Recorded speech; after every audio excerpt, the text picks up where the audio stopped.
episode of Chatterbox with me, Mel Biggs. This is the podcast where every month I sit down with a folk musician from across the UK or Europe and I get to interview them to find out more about the person behind the music. This month my guest is the wonderful Anna Pack. She's a local friend of mine and she is a very talented everything. It seems anything she turns her hand to, but particularly musician, which is why she's here on the podcast. We know each other through the workshop scene in the UK, going to different folk festivals and dance events, and I really owe my introduction to Balfolk to her really, and her group of friends when I got introduced to them. We get to talk about that kind of history that we both share with Blowzabella, and we also get to talk about her wonderful repertoire and playing with Dave Shepherd and Nigel Eaton. We've also travelled to France and Belgium for workshops and festivals, and we've danced together out there as well. And it's just a really nice interview. She was able to come over to my house, so we're sharing the sofa with the cats, and you'll get to see them pop up if you're watching on YouTube. And it's just a really nice conversation. I really hope you get to enjoy it, particularly if you are also on a learning journey yourself. Without much further ado, here's Anna Pack. Thank you for being here. Welcome to my humble abode. You've been here a few times with house concerts and different things. Yes. What have you just recently been doing? I know you're always mega busy. You're one of those people that's got multiple hobbies and talents. But what have you recently done that's kind of brought us to this point here? Music-wise, gosh, I've played in the last few years in various duos and trios at festivals, and most recently I've started playing with Joe Freya, which is... We're getting to the bombshell like seconds into the interview. Yeah. Well, you said Joe went public with this information just a few days ago. Well, it was was it a few weeks ago? She put it on her Facebook anyway, so I think I'm okay to talk about it. But we've had a couple of rehearsals and we're working on some material. It's not we're not going to be out there performing imminently, but it's nice to take our time and plan a repertoire. So that's really exciting. What's the plan with that duo? You're just sort of finding your feet with it at the moment, but where are you aiming for, do you think? Well, for playing for dancing, sort of Balfolk, that sort of thing. So, it'll be a mixture of our own material that we've written and probably a few favourite Blowzabella tunes that we both love. So definitely has to involve that. I mean, that's, you were just saying off camera, and this is our connection. This is how we got to know each other, was through the Blowzabella workshops at Wantage. I say that it was Joe, Andy, and Dave. Yes, members of Blowzabella workshops. Yeah. So about 15 years ago, I think we first met. But you've known the band a lot longer than I have. Gosh. So, how did you first get to know about them? Yeah, I mean, they were really my introduction to the folk scene.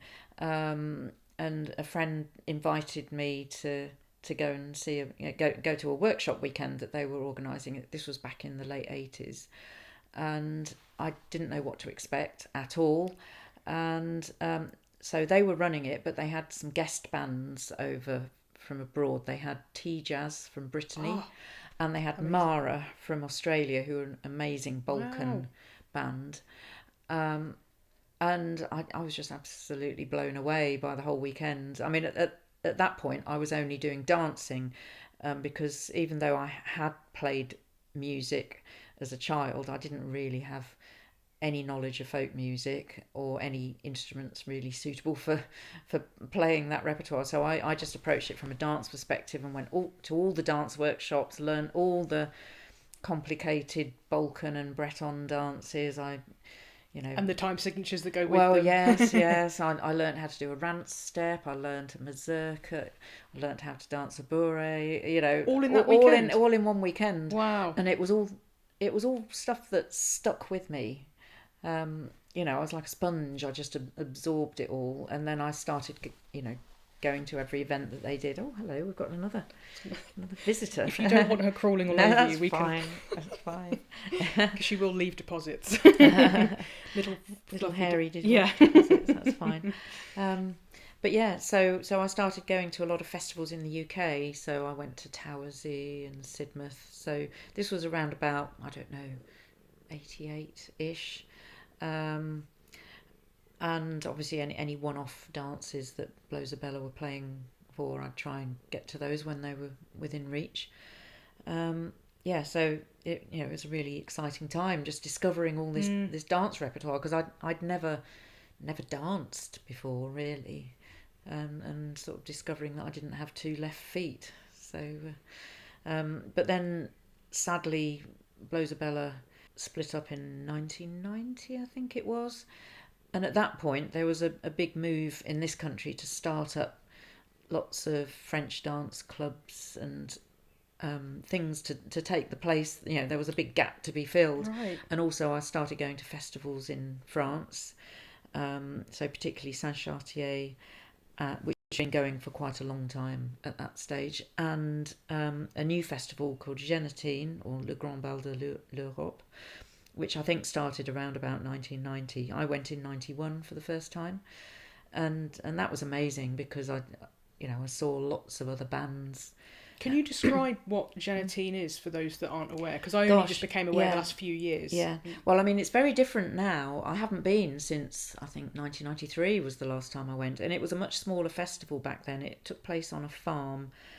And the local sports hall, I think, was the dance venue in the evening. So they had a couple of different halls where different bands would play.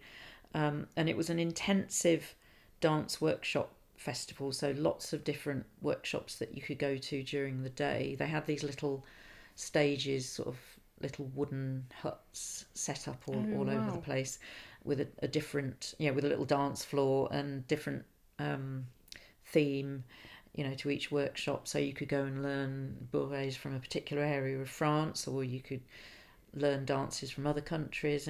There were probably well over a dozen different workshops going on at any one time, and then everybody would come together in the evening to dance.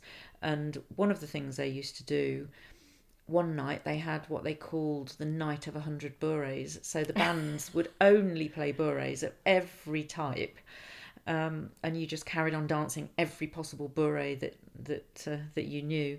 And the guy who ran the festival, who set it up, Bernard Coquelet, he had a dance group that used to choreograph new bourrées, which have, become part of the repertoire over the years that a lot of people still dance. But I think now it's a much bigger festival. It goes on for weeks, a couple of weeks or more. It is, and it's. I mean, the workshops have grown, haven't they? Yeah. There's so many different types of European and global dance that goes on there now. Yeah.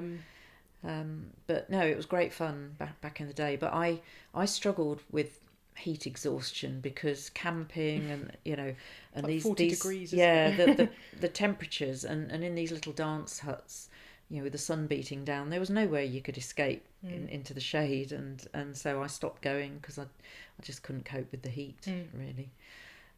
But it was fun while it lasted, and then I became really busy in the day job, which meant I couldn't really take time out in July and August to go to these festivals, so I stopped going for many years. But then I went back to what used to be Saint-Chartier, which is now Le Son Continu. Was there so much of a dance focus before it became Le Son Continu? I know there wasn't really. It's mostly a makers and a lutherie festival. Yes, it was all about the musical instrument makers selling their wares, and then they'd have a big concert every night.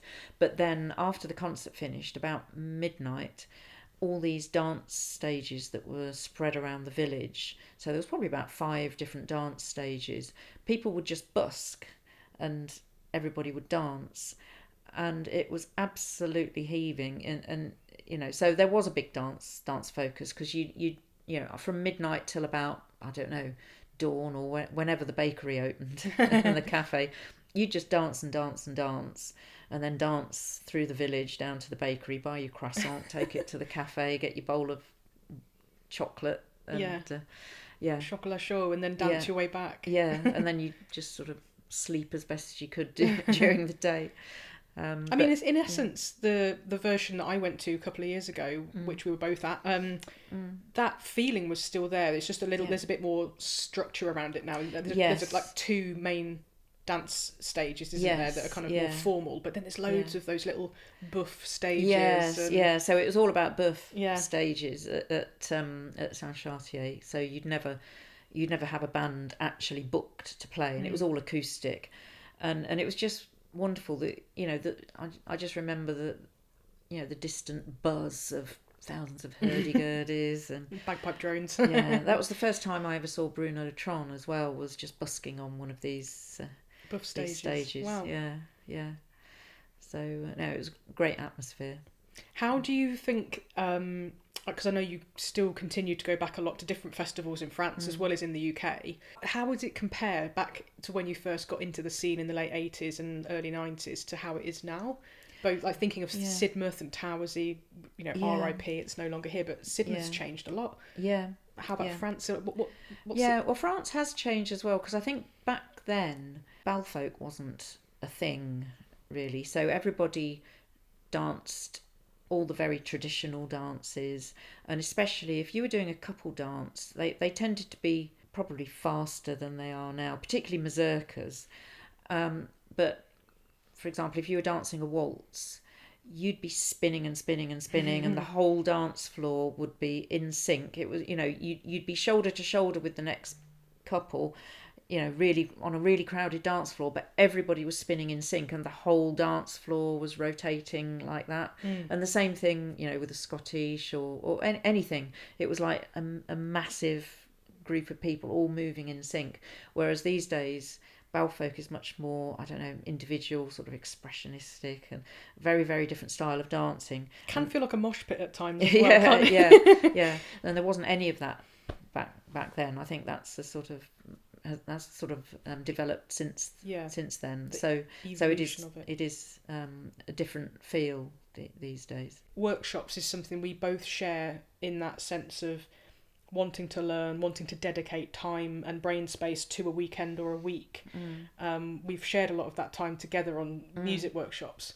But what's been your kind of key fascination with work, like learning for yourself and how you learn? Have you have you ever thought about how your desire to do more work, because you do so many different things outside of music, that you go away and you do workshops and learning and things.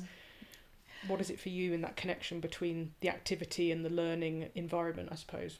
Well, in terms of the way I learn, I suppose it's changed over the years, because I didn't used to, for example, learn by ear particularly well, because as a child I'd learnt classical music. I studied piano and clarinet, not to a particularly advanced level or anything, but but I'd always had music in front of me, and but then I suppose going to workshops, I've learned different ways of learning. So I'm now equally happy learning by ear, or learning from the music, and I find I retain it better if I learn it by ear, because of the process of learning it. It sort of cements it a bit better than just reading the dots, because I think the dots go through my eyes to my fingers, but they don't I don't retain them up there particularly. Is that still the case though? Because you're very proficient with your sight reading. It's always it's that thing of when we go away on workshops now, it's like Anna's always top of the class because you're there, you've kind of absorbed it from the sheet music, but you seem to quite quickly be able to put that practice, the muscle memory, the pattern recognition. That seems to be from an observer quite a fluent process now. But... I do have to work at that, because I sort of feel like, whether it's getting older or something, but my memory isn't what it used to be, so I do have to do the the sort of repetition, forgetting it a few times and relearning it a few times before it really cements, and I have to wean myself off the dots. Otherwise I get wedded to them too much, and then it's a bit like taking the stabilizers off the bike, and I have a panic that I won't be able to remember it, so but I like the process of learning. I do get frustrated at having to learn things too slowly, because that can be one of those things in a workshop. Lose interest. When when we're both there, kind of like we've got it, but for the rest of the group, of course, they need a little bit more time, but that's something that is just part of group learning, isn't it? When you're there. It is, and I like the sort of workshops where they say, if you want to add something else, do this, so that it covers a lot of different levels. But I suppose I sometimes get a bit impatient from that perspective and wanting to try the next thing. But but by the next day I'll have completely forgotten it all. I have to sort of keep reminding myself. You take really fastidious notes as well, which are far more detailed than I would ever take, but it is good to see that you write things down, and it has helped. As well as myself, there's a kind of group of us, we call ourselves Accordions Anonymous, and we go away to workshops, and sometimes we have kind of said, oh, Anna will have written it down, and it feels awful to think that we're just kind of relying on your technique and knowledge and experience and ability to write at that speed, but it's interesting to see, isn't it, just how everyone kind of relates differently, takes different amounts of notes. I tend to record things more because I rely more on my ear these days. Talking of being in workshops that stretch you, I've just been reminded of our Riccardo Tesi experience at Halsey Manor, which there is video evidence as to how far we were pushed in that week. Or even, it wasn't even a week, I think he gave us Pomodoro on the Wednesday. It was something like, he gave us Fulminate and Pomodoro. And then it was the Thursday night, wasn't it, that we were playing it with him in a concert. Yes, and he started it out about twice the speed at which we'd been practicing it. So it was scary. That was really scary. It really was, but I occasionally go back and watch that video on YouTube just to remind myself that I can do difficult things, and I'm always really impressed with how well we did to keep up with him, and also not look too terrified, even though it really was terrifying. But I liked the way we were left on our own quite a lot, but actually he really gave us some very challenging stuff to kind of go away and work on, and I think that whilst every workshop's different, for me that was really successful workshop because it allowed me to challenge myself, and it was very self-directed, but he would come in every now and again and like check in with us, and and I remember it was me, you, and was it Ian? We were kind of split up around the room, and we kind of had our own little headspace kind of working on different things. No, that was a really good course. I mean, I do love that course at Halsey, because it's one of the few chances you get in this country to have intensive tuition from really amazing accordionists from abroad, and from this country as well. But there's some amazing tutors that they've had over, not just Riccardo Tesi, they've had Martin Coudroy, we had Filippo Gambetta, and Leopold, who started it off. And Leopold, Luca Tabot. That's true. I've probably forgotten somebody. But Lolita Del Monte. Oh yeah, she was amazing. Our tutor last year. Lots of Latin roots with her culture and music as well, which we hadn't had before. That was really interesting. You do teach now, don't you, yourself? How long? A little bit, yes. I mean, it's not a regular thing, but if somebody really wants to learn the sort of style of things I do, then I'm always happy to do lessons either in person or over Zoom. But I tend to focus on the sort of European type repertoire and the sort of rhythm and accompaniment stuff, which I love playing, which is obviously what I'm going to be doing on the Melodeon. Which you are so, I don't know, solid is the word that comes to mind. There's just this real solidity, and I know I've seen a lot of it is because you work really hard at that. To kind of keep that rhythm, and it's that undercurrent of everything, particularly in Oscina, who's your trio with Chris Walshaw and Francis Watt. Go and check out their album on Bandcamp. It's Turquoise. Oh, yes, Turquoise. Turquoise. Turquoise, you pronounce it, yeah. Oh, I did bring a copy with me. I could have held it up, but I've left it. I'll make sure it's on screen on the YouTube version, but I'll also make sure it's linked in the show notes as well. But it's such an incredible trio. Bagpipes, flute, and then yourself on, and Chris also plays a bit of saxophone and whistles. And, so, and Francis sings as well. But because I'm playing with melody instruments, I sort of think, well, there are times when I'm on the tune, obviously, but there's a lot of scope for me to do chords and accompaniment because we've got two other melody. Is that completely in that lineup? Is that your jurisdiction? Do you get to choose the chords and the rhythms, or are you very much guided by the other two? Well, usually I'll sort of come up with something and say, "What do you think of this?" And usually. I can't think of an example where anybody has objected. So. But it can be quite a challenge because I'm always trying to think of, umpteen different ways of accompanying a particular tune, so it doesn't sound the same all the way through. But then I have to, remember if I've got like 3 or 4 different chord progressions for a particular tune, and sometimes, like if Chris, for example, is improvising on the saxophone, he sometimes wants to know what the chord progression is, and if I've got a particularly weird chord progression, I have to remember, right, we're going to do that the 3rd time through or something, just to avoid any confusion or clashes. So I always have to have a crib sheet to remind me which chord progression to do when. I suppose the repertoire I'd been playing longest was with Dave Shepherd, and a lot of that repertoire I'd got it well cemented, up there, because I'd played it for so long. I didn't need, to read off. Well, let's talk about how that wonderful collaboration came about, because it is linked back to the Wantage workshops, which we keep kind of peppering and talking about. We both got a bit of a good deal out of those workshops. I got my Morai gig with Jo when she asked me to play with her, and Dave asked you to play with him, didn't he, from out of the sessions and things. Because before then I'd never performed really, although I suppose it was probably around about that time that I remember thinking to myself, I reckon I could perform if I put my mind to it. I need to pluck up courage to play in front of other people, and I'd started going to a local folk club and occasionally playing something, in the floor spots or in the sing around sessions, but then it was really at those workshops that I got used to playing with other people.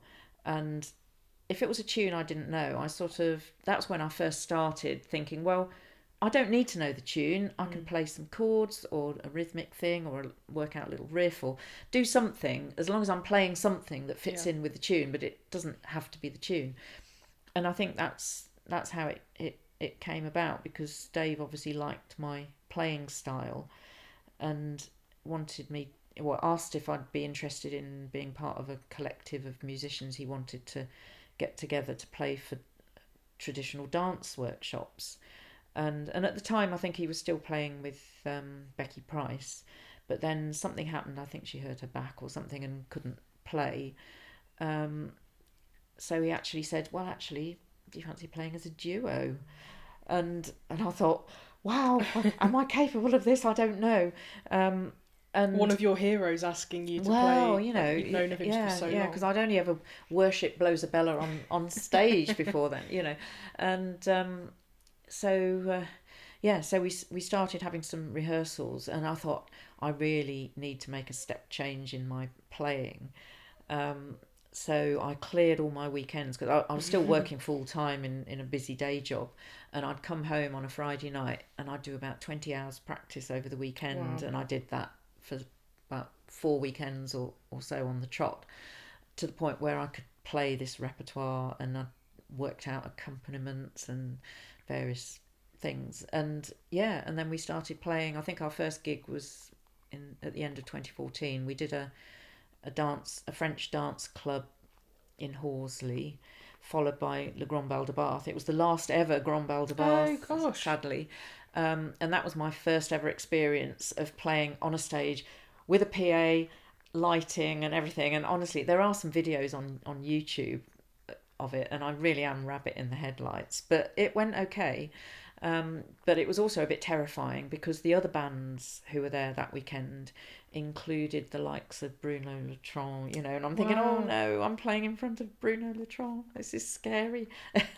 Do you know if did he see you play? I think because it was only one. It was only one main. It's not a big venue, is it? So, it was a school hall. It was a school hall. So all the other bands were just sort of around. Mr. Clough were the other band. Yeah. So it was Mobisson, Mr. Clough. There might have been somebody else. I can't remember. But anyway, it was a fantastic experience, and it all carried on from there. Well, I mean, you are amazing. So it's no. To me, it's like, well, of course, But it's that thing of doing something for the first time, isn't it? And putting yourself through it and going, yeah, okay, well, I did that, so we can do it again. Yeah.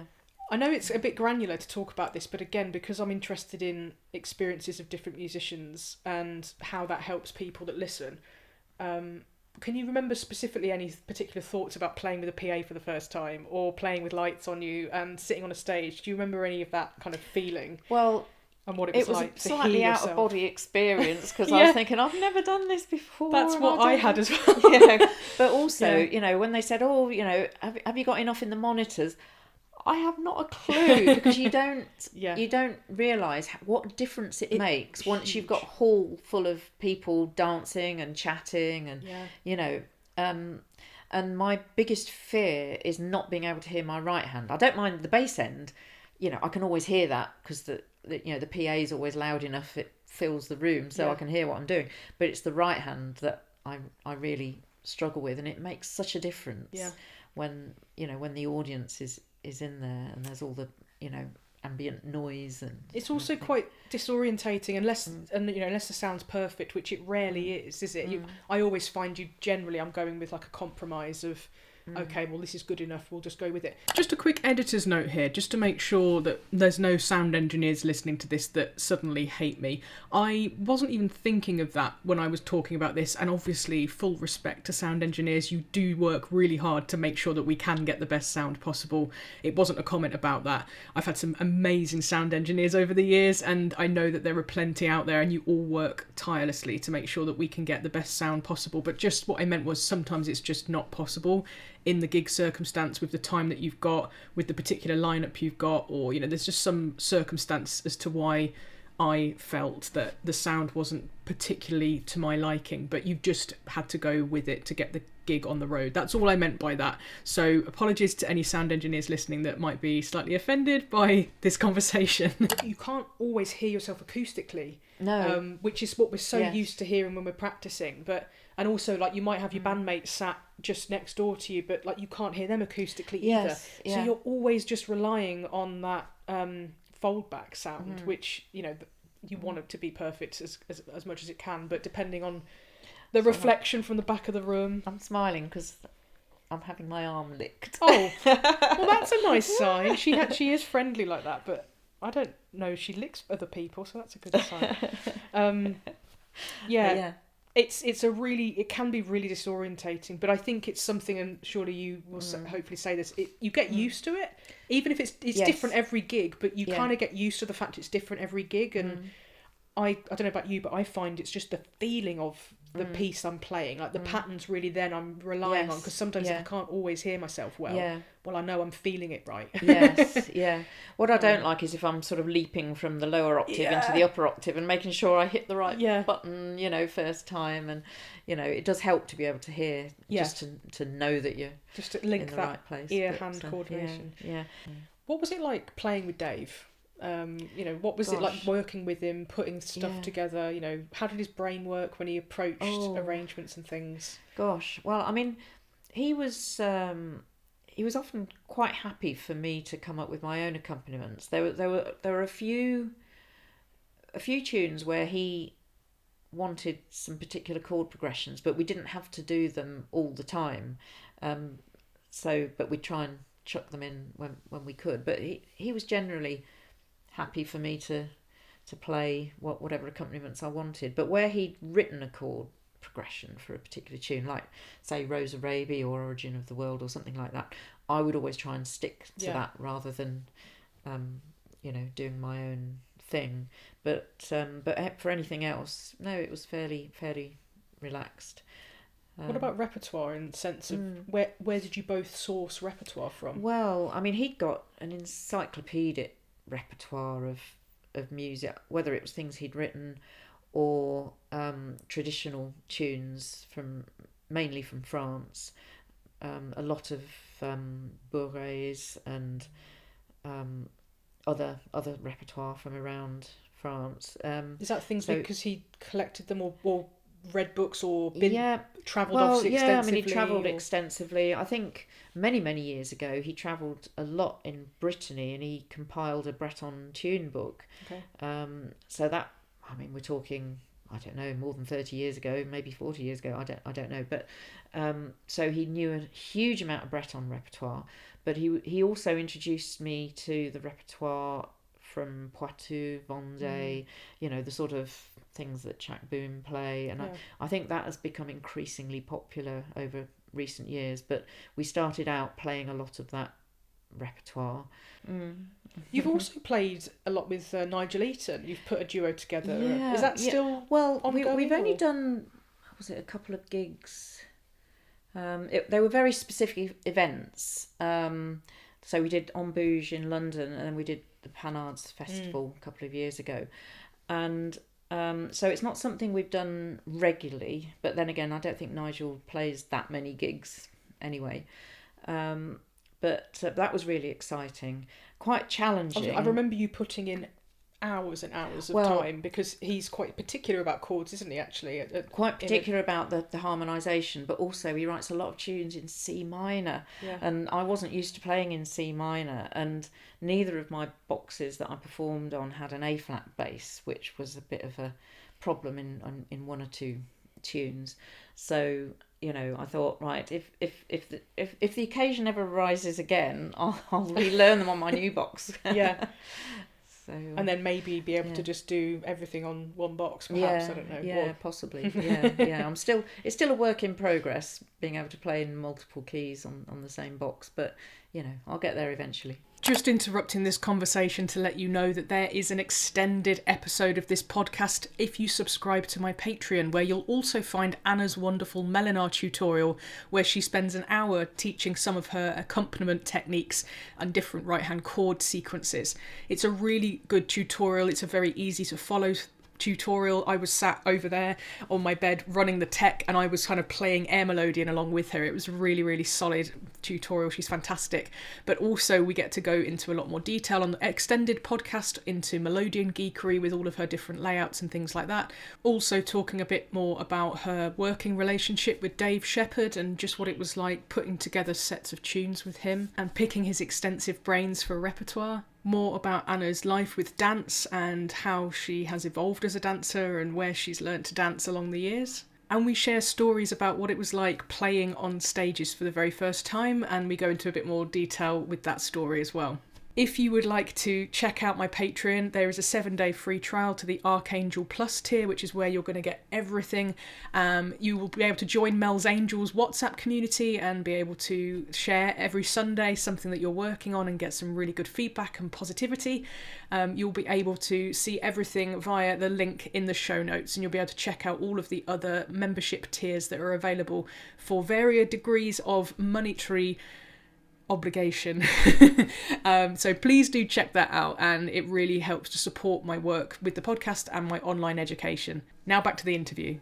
I am always fascinated by the way your brain works, and we don't really have time to go into all of your wonderful talents and hobbies, but you are proficient in all of them. I don't see you being rubbish at anything. I mean, this wonderful, I'm assuming this is one of your designs, because it is actually. It looks like it. Yeah, she designs knitting patterns. I'm a very keen knitter. I never published this pattern. Didn't you? I just made it up, but it's based on a Greek geometric vase. And did you see it in a museum? Because I know for your travelling and photography, you create your patterns from. I mean, I remember it from childhood holidays. We used to go to Greece a lot, to Athens, and I remember this particular pot in a museum. It's a nice colourway as well, actually. And so I had a go at making it. But I do publish knitting patterns, and I like Ravelry, Skein Reaction. That's who you. Skein Reaction is the I haven't published much recently because I got a bit too busy with other things in recent years, and I keep thinking I'll get back to it one day. I remember you saying, I think during lockdown you were stash busting and getting through lots of finishing patterns off. Things like that. Yeah. But so knitting is one of my passions, and I've started doing a bit of weaving as well.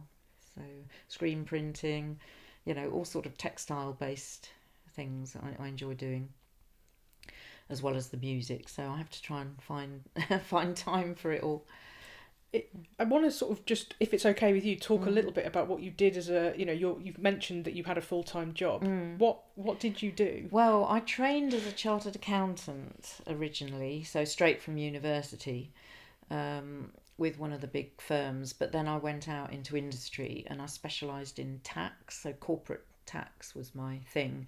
And then over the years, it sort of became even, sort of even more specialised, and it was tax reporting, which was basically all the tax numbers that go into the reported financial statements. I mean, this was a FTSE 100 company that was also listed on the US stock exchange, so you had to pull numbers together globally because it was you remember global, you were travelling a lot, weren't you, when I first met you? So I was responsible for all the systems and processes that produced all of those numbers and dealing with the auditors and all of that sort of stuff, which was partly why there were certain times of year where I couldn't go anywhere because we were doing year-end results or half-year results, so that sort of decimated the summer. And but I retired from that probably about a year before the pandemic. It wasn't too... So I got a good year of retirement before everything shut down.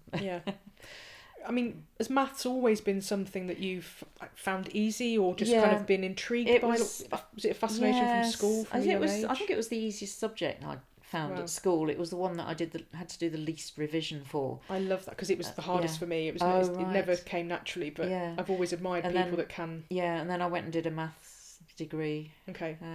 So I've always had that sort of slightly logical sort of brain, I suppose. How do you find the crossover with pattern design with your creative side?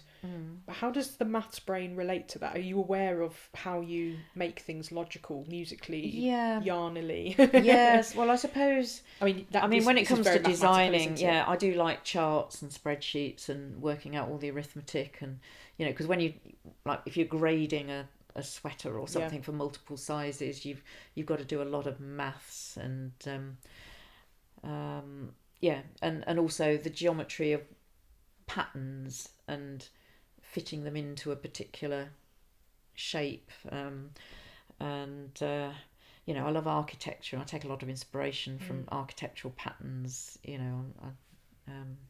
I think anything sort of a bit geometric is what I like. You've done some Turkish or Moroccan tiles. Oh, that sort of thing. Yes, that I always get inspired by tile work. Yeah, definitely. Are you aware of any crossover in the way you approach music in that sense? Because we haven't talked about it yet, but you're Renaissance music, and there's just so much. I suppose, in terms of my music making, I suppose it probably ties in with the fact that I always found sight reading quite easy, whereas improvising much harder. I've had to sort of train myself over the years to get better at extemporizing a bit, and it's a confidence thing of thinking, oh, am I going to hit the right note, or am I going to play something that sounds really, really naff, whereas I'm quite quick at reading the notes off a page. And also transposing. You can transpose pretty rapidly, reading bass clef. Because there's been occasions in workshops where those things have been provided or transcriptions are needed, and you're very quick at working that. I suppose. Stuff out. I probably used to be better at it when I was a teenager and I was learning clarinet, and because it was a B flat clarinet. Yeah. You get used to mentally transposing if you've got something at concert pitch in front of you. I'm not so good at that now. So, and then I went and bought a C clarinet. I was going to say, which means I don't have to do that anymore. You save that bit of your brain for something else. Although I find playing my CF box, that's like a B flat instrument to me. I cannot get my brain to think in CF land. I have to pretend I'm playing a DG box and read a DG score, and read it, transpose it into DG. That's basically what I do. I relate to I know my notes and my chords on every instrument, but I relate to everyone like a DG. Yeah. I am getting better at reading if I'm on GC, I can read pieces as my GC. GC is far enough away from DG that I can do that. Yeah. But CF with one tone down, I'm like, no, can't fathom that. That's too close. It was interesting when we came to do the final score for Fisherman's Friends. Me and Hazel, the band, had a conversation about how to do the Melodeon parts, because we played 4 different tunings in that show. We were like, well, do we transcribe it authentically to each instrument? And I said, if this show ever came back, which probably not now, but if any other Melodeon player came on, they probably all are like us and they relate to it as a DG. So we just decided to transcribe the whole show as DG, but in the top corner put this is on an E flat B flat, or this is on a CF. So I think everyone's different, but there's a lot more people that I come across that I think transposing between boxes is good for the brain, but just try and make it easy for you. Yeah. Thinking on improvisation, I think we were both in the same room at I think it was the very first Halsey Manor Advanced Week, where Anne Leopold gave us a bit of a cheat code to some improvising. Oh, yes. And it was going into like the world of jazz chords, and that kind of really, for me at the time, still is quite high theory knowledge.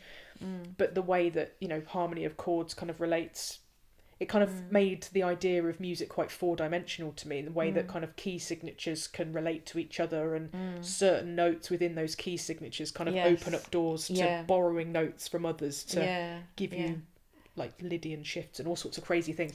And I remember that we were all of us asking questions and scratching our head about how to improvise, and she kind of just gave some rules. I mean, that's a bit of a word I don't want to use, because it wasn't like she was laying down the law of it, but just kind of opening some options, techniques of how giving some structure. And I think we all felt like, oh well, I thought improvising was just making up anything, but which it can be, but actually we learned that it was more scientific than that. And it shows how if you're playing jazz, you need to know what the chord and your key signatures is, and chord charts and what key signature you're in, so what your degrees of the scale are. And I still haven't done that homework, but it made it a lot more obvious as why. And I remember her talking about what is the real flavour of that particular chord, and which is the note that really distinguishes that chord as being what it is, and sort of aiming for that as a guide. I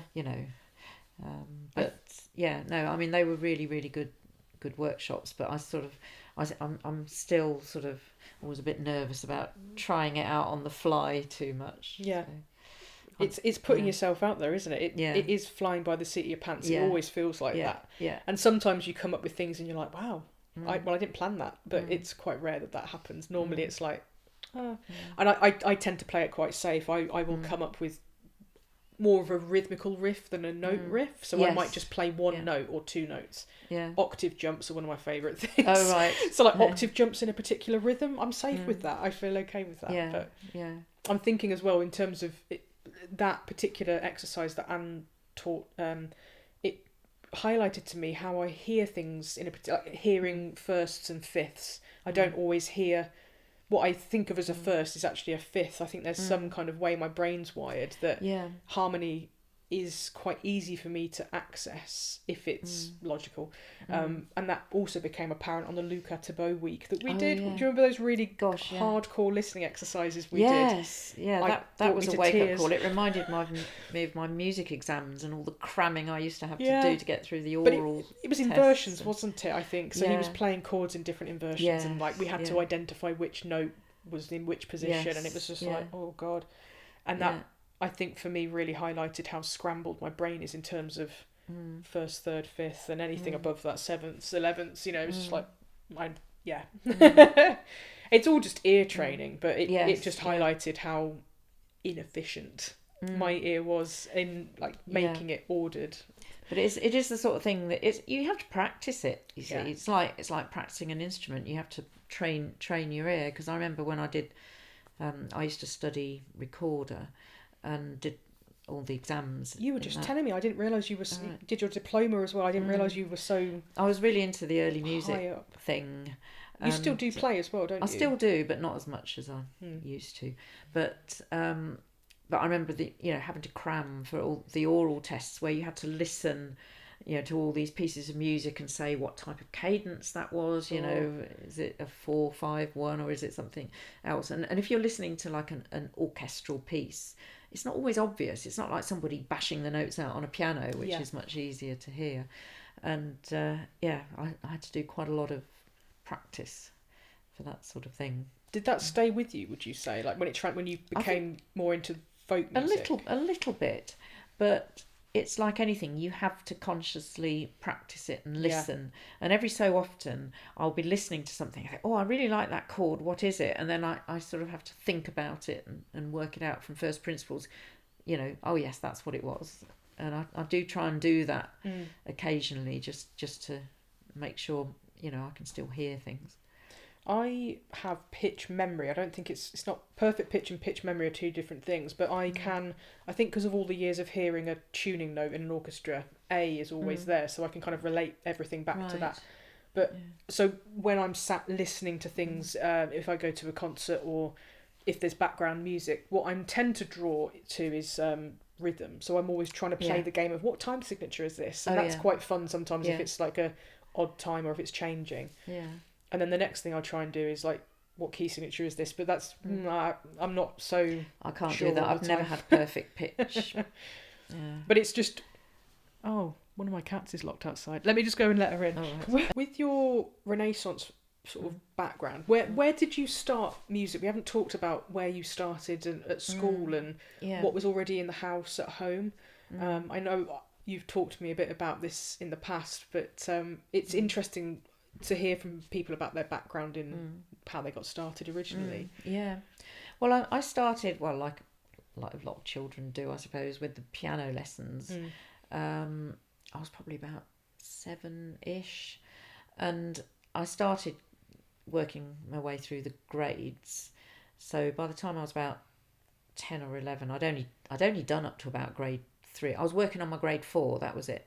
But then my music teacher, because she'd got elderly parents that needed a lot of care, she stopped putting pupils in for exams because it was too much stress, and I just carried on going for lessons, just learning for fun. So I did progress, but I didn't, not formally. I never did any exams. But then when I was 11, I took up clarinet at school, and it was an instrument I had on loan, and we just had the free lessons with the peripatetic teacher. So I got as far as, I think it was grade 5, and once you get beyond that, you're on your own. So that's as far as I got there. And then when I left school, I had to give the instrument back. So I never really got all that far. But then it was as an adult that I always used to play recorder, but I was self-taught. But then as an adult, I came across a music teacher local to me who was a specialist in early music and recorder and baroque flute and viol. So I had recorder lessons with her, and then she sort of coached me through exams, and I went in at the deep end. I'd put myself through a grade 5 recorder exam when I was at school, just to see if I could do it without any tuition whatsoever, and that was fine. But anyway, my music teacher, she put me through my grade 8, which I got through. I just squeaked in with a distinction, but that's incredible. And then I did the first level of diploma, which was a DIP ABRSM, where you have to do a recital in a concert hall. Was this on just the alto recorder? All different recorders. You play the whole concert? Yeah, I play the whole range from little ones right up to contrabass. So the recital had to... the recital, you had to vary. You had a sort of repertoire that you could choose from, but the idea was to make it interesting and varied. So I did something on a Renaissance instrument, something on a Baroque style instrument. I did a modern piece, things with harpsichord, things with piano, and you had to write a sort of almost like a mini thesis or program note thing about what you were performing and the history of the music, and then you had a sort of oral examination where they asked you lots of questions. The scary bit. That was the scary bit. But yeah, it was a good experience. But again, I that was probably 20 years ago, and I hadn't got the time because of work to go on to the next level. I think I'd reached my limit with that, without doing a ridiculous amount of practice. I couldn't really take it any further. But I did enjoy playing. Did you already music. Have a group that you were playing with at that time? No, was it purely just for the academia it was just, of it? I mean, we used to do sort of informal concerts every so often. So all of her pupils and various groups that she coached, we'd put on a little student concert every now and again. And then there were a couple of occasions where her professional group, who were called Musica Donum Dei, they recorded some CDs. Well, they'd recorded a lot of CDs over the years, but there were a couple of Christmas CDs that they did where they needed a second recorder player for a couple of tracks. So I got drafted in for that, and that was a great experience. Yeah. That was, again, talking about playing on stage, playing in a recording studio is like another experience altogether. Yeah, and actually we didn't use a recording studio. We somebody found a very remote rural church where there was no sound pollution and a great acoustic. Yeah. And so they brought all the studio equipment in, and we had a great sound engineer who obviously was, you know, immersed in classical music, and he'd say, well, you know, bar 37, I think such and such instrument, you might have been a tad flat in that, but you know, and he really knew his stuff, and was taking copious notes, and but anyway, that was a good experience. Amazing. I haven't heard that album. I take it you've got a copy at home. I have. I'll have to. You've been very generous with sharing a lot of your collection with me over the years, but let's I'll add that to the list next time I'm over. I'll ask to borrow it. Yeah. So you were saying that you got into folk because of Blowzabella, but that was later on in your 20s, was it? Yeah, 20s. Yeah. And then as a result of going to festivals in France, obviously I saw people like Bruno Latron and Frédéric Paris. And so when did you first get the accordion, and what was the gap? You know, of you listening to this music to you then playing and learning this music? It was probably the mid-90s by the time I bought my first little 2-row 8-bass. Well, somebody loaned me a pokerwork and a copy of Malley's Melodeon Methods. Oh wow, which is a great book, I have to say. But you know, after a few days of playing Skip to Maloo and all that, I thought this isn't really the repertoire I want to be focusing on. So I ditched the tutor book and started playing sort of French waltzes and things like that. Just literally learning by ear, listening to CDs. Yeah. Well, there were some books like the Massive Central tune books were around back then, and La Chavanais had some tune books. They were a big influence because I loved their music. Did you used to go to Ombrol? Well, not until much later. I used to go a lot to Kinnersley Castle, where they over several years they got some really good musicians over from abroad. So that's where I went to some Bruno Latron workshops. I had Wim Clays over. Oh, great. He was the one who taught us Prapatique and various other things. Who else? I can't think.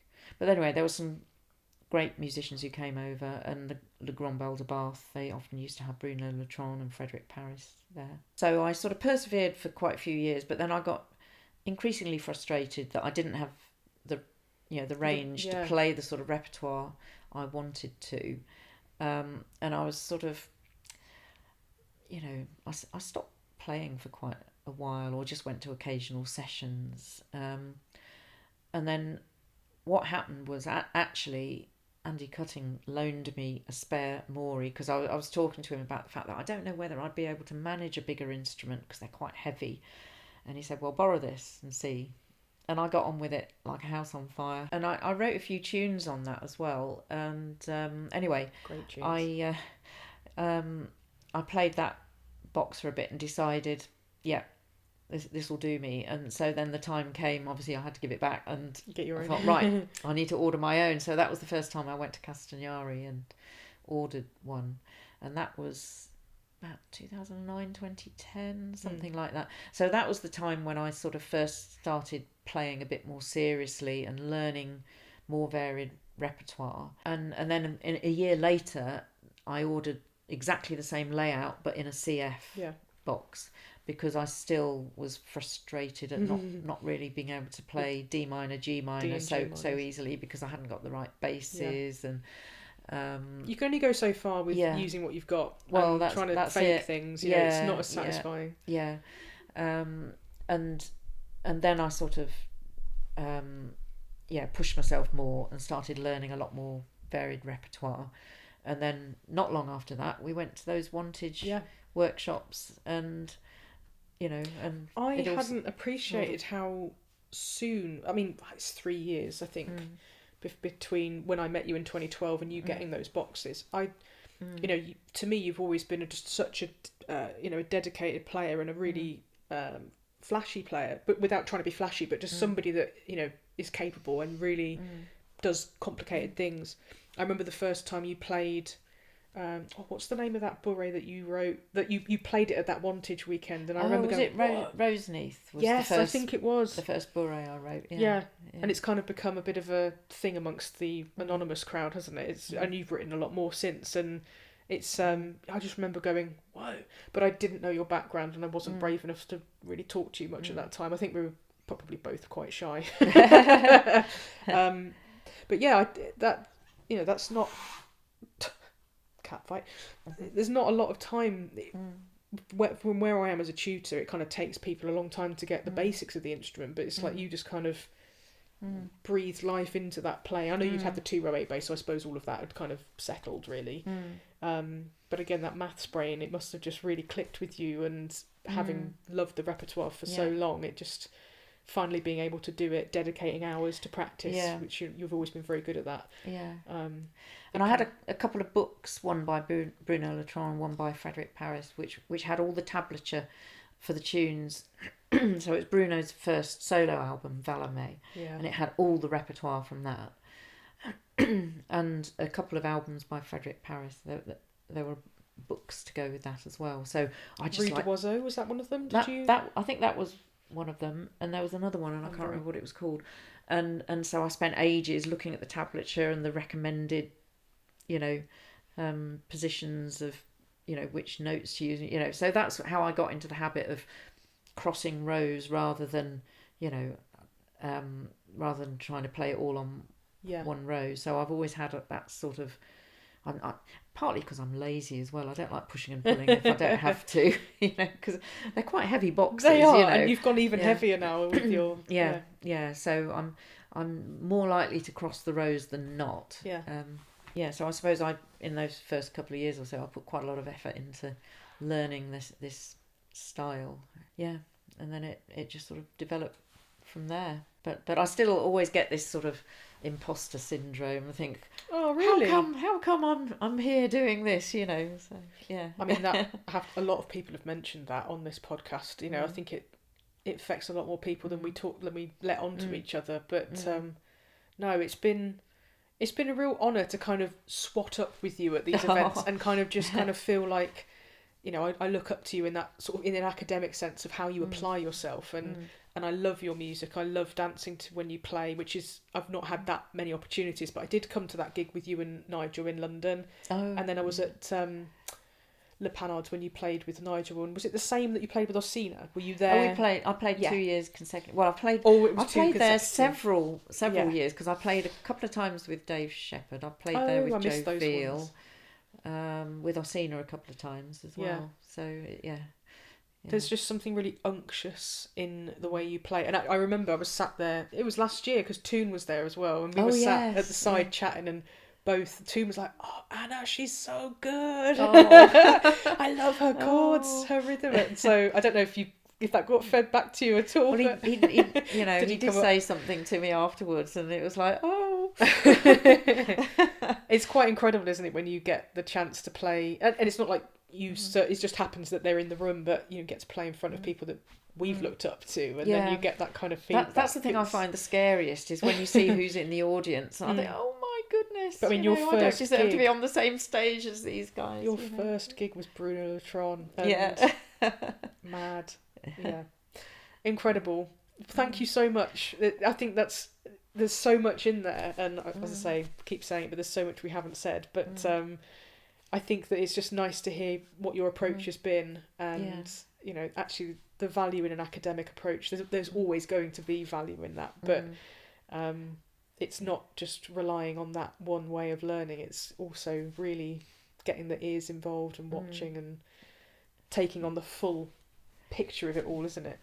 Dedicating yourself to what you want to learn, how you want to play, and how you want to sound. I think as well, your CD collection kind of speaks volumes in that sense. You're always listening to the music, aren't you? When we've travelled together in France and things, and sharing your car, you've always got CDs and music playing, so you're always drenching yourself in that. Yeah, and especially if there's a box sound. player, I'm always trying to listen to what they're doing.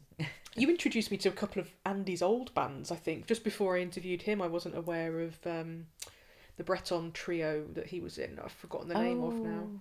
Well, he played they were Welsh. Fernhill. Yeah, there we go. Yes. Yeah. I didn't know about that band, and then they were on in your car, and I thought, this sounds like Andy. And he was like, it is. So I've discovered a lot driving around with you. And more of that in future. We're going away to the Blowzabella Chavanay. Oh, Dranuta, yes. We need to talk about that. Yes. Off camera, obviously. But it's good that's coming up. I'm looking forward to that. My sister's coming up for it as well. So lovely. Yeah. Great. Oh, well, thanks so much for inviting me. It's been great. I'm really pleased that you're out there, you're teaching.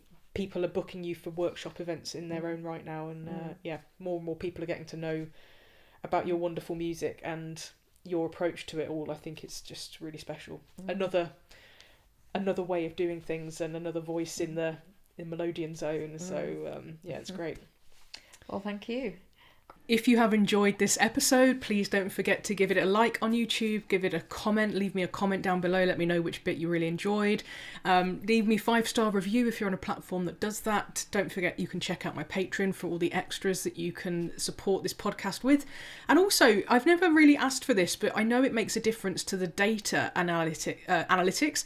If you can download the episode either from whatever platform you listen to it on, make sure you download it, because I think it only counts in the metrics if you listen from a download. If you stream it, it doesn't count, and I don't get to see those numbers, and I'm just always curious to know, and it always helps to see those numbers totting up, so that would be a massive help. And if you could go back and download all of the previous episodes, even if you're not going to listen to them again, that would be amazing. So thank you so much for your support there. If something in this has really resonated with you, or you think a friend would really enjoy it, give them a share. Let people know where they can find out where this podcast is. My guest tutor over on Patreon this month is going to be teaching a Melinar on something I don't know, because I sadly didn't get my act together to ask her in advance. But I am so excited. My very first non-European folk musician is going to be tutoring my Mel's Angels group and also going to be my podcast guest in July. It's the wonderful Sophie Petkovic. She is originally from Russia, but now she is based in Serbia, and you may know her beautiful videos. She plays diatonic accordion, hurdy-gurdy, concertina, many other instruments, I think. She normally does these gorgeous overlaid videos where she's accompanying herself. Became really popular during lockdown, but she was doing it long before that as well. So you may have also seen, if you're friends with Martin Ellison on Facebook, they've had a lot of duets together across the internet where either one of them has recorded something and sent it to the other one for accompaniment and additional layers and tracks. She is also a really wonderful photographer and has a really gorgeous eye and ability to kind of capture lovely scenes. So as well as her stunning music and compositions, her photography really complements that whole creative view of the world. I'm really interested to finally get to introduce to you all my first non-European Mel's Angel tutor, and I'm really excited to sit down with her. She's actually coming to my house. She's going to be staying with me, and we're going to get to do a live podcast from the sofa again, and I think it's going to be really interesting. We've never met and we don't really know each other at all. We follow each other on social media and have done for some time now, but I think there's that general sort of level of respect for each other, and I just think that's a nice basis to start friendship off on. So yeah, that will be next month. She is going to be teaching her Melinar. If you want to join live, you can be there on the Zoom with us. You'll have to sign up to my Patreon to be part of it, but that will be on Wednesday the 17th of June. That will be 7 to 8 p.m. UK time, British summer time. And if you can't make the live, you can join with the catch-up afterwards. You can catch up. They'll be recorded. And yeah, it's going to be really, really cool. So come along to that. Only one parish notice for me. In this month, I am teaching my level 2 improvers workshop at the stables in Milton Keynes on June the 27th. That will be from 10 till 3 p.m. And you don't have to have completed level 1. You just have to be considering yourself as somebody that wants to improve their Melodeon playing. So somebody that might have been dabbling around for a few years, got a hang of like general basics, but wants to look at more row crossing and moving around the left hand and adding more chords and things in, or just want to explore playing different types of keys, tune signature, time signature. So it's a really nice day. It's an often very varied group, so it's a nice way to meet people at the same level as you, and you get that sort of feedback from me teaching a small group, and you get to ask me questions in the room. So do check out the link in the show notes where you'll be able to sign up via the stables themselves. Thanks ever so much for listening this month. I really do appreciate all the support. Thanks so much to my Patreon supporters. You are wonderful, and I will see you next month with Sophie Petkovic. Thank you so much. Bye.